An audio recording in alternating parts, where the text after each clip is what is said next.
আজ অনেক দিন পরে আবার একটি ভয়েস ওভার শো ভিডিও নিয়ে এসেছি। এখন তো পুরোদমে শীত পড়ে গিয়েছে, আর শীতের মধ্যে একটা ট্যুর হবে না তা তো হয় না।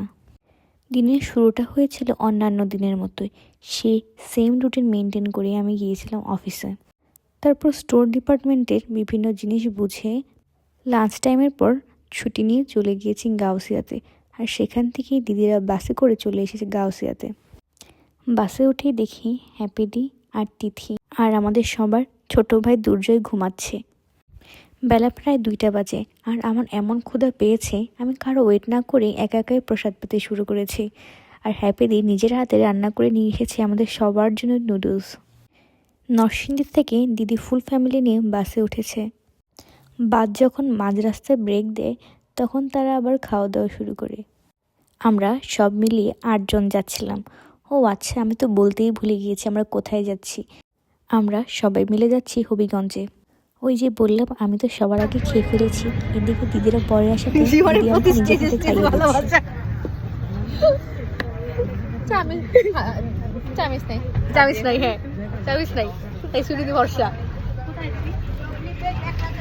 যাই হোক, এরপর আবার বাস চলতে শুরু করে। আমাদের রওনা করতে মেনলি দেরি হয়ে গিয়েছে, তাই পৌঁছাতেও লেট হয়ে গিয়েছে। বাসে ওঠার কথা ছিল সকাল 9টায়, সেখানে বাসে উঠেছে সকাল 11টায়, আর আমি উঠেছি 1:30টার দিকে। 6:30টার দিকে বা 6:45টার দিকে আমরা নেমে যাই হবিগঞ্জে। সেখান থেকে আবার অটো নিয়ে চলে যাই মন্দিরে।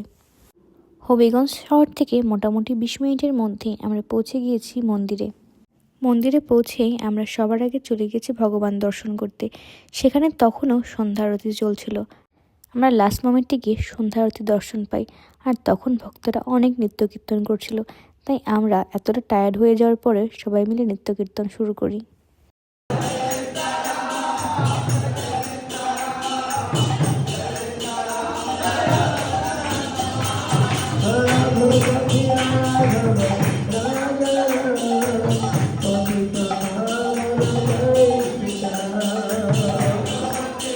এরপর তো চলে এসে শিবালয়ে এসে শিবজির আরতি দর্শন করছিলাম। সেখানে ভক্তরা নৃত্য প্লাস কীর্তন করছিলেন, আমরা নিচে থেকেই সমস্ত আরতি দর্শন করছিলাম।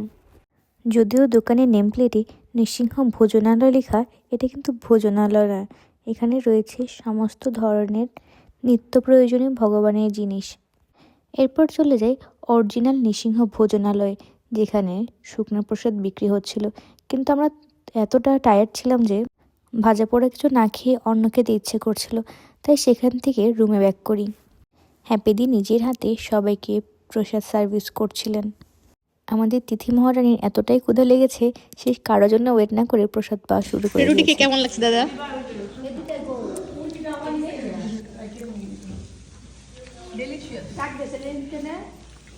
হ্যাপিদি আমাদের রাতের প্রসাদ পাইয়েছে। প্রসাদে ছিল লাউয়ের সবজি, ছানার সবজি, রুটি, অন্ন, ডাল। pronunciation, consistency, education, student, national, edu বলা যায়, দুইটাই এডু দুইটাই বলা যায়। তারপর অ্যাপ্রক্সিমেটলি আর কি বলবো বলো? এন্টারপ্রেনিয়র।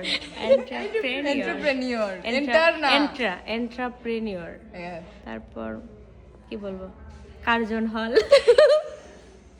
আমরা তো অনেক মজা করছিলাম। এরপর আমাদের সেকেন্ড গ্রুপ চলে আসে।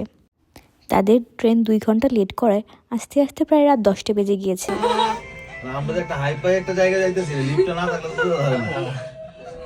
আচ্ছা ঠিক আছে, আচ্ছা আমরা এটাই যাব।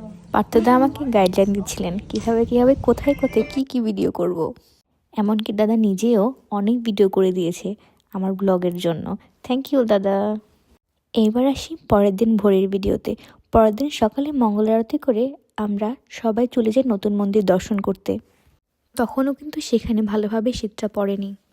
নতুন মন্দিরের ছাদ থেকে সব কিছু দেখতে বেশ ভালো লাগছিল, যদিও কুয়াশার কারণে পুরো শহরটা দেখা যাচ্ছিল, তবুও মনে হচ্ছিল ভিউটা বেশ সুন্দর হবে। তারা একটা ভালো ছবি ওঠানোর জন্য কতটা যে স্ট্রাগল করছে সেটাই তুলে ধরার চেষ্টা করেছি। এরপর সকালের প্রসাদ পেতে আমরা প্রসাদ হলে চলে এসেছি। সকালে গরম গরম প্রসাদ পেয়ে আবার জগন্নাথকে দর্শন করে রুমে গিয়ে রেডি হচ্ছি, কিন্তু কেন পরের ব্লগে বলছি। Thanks for watching.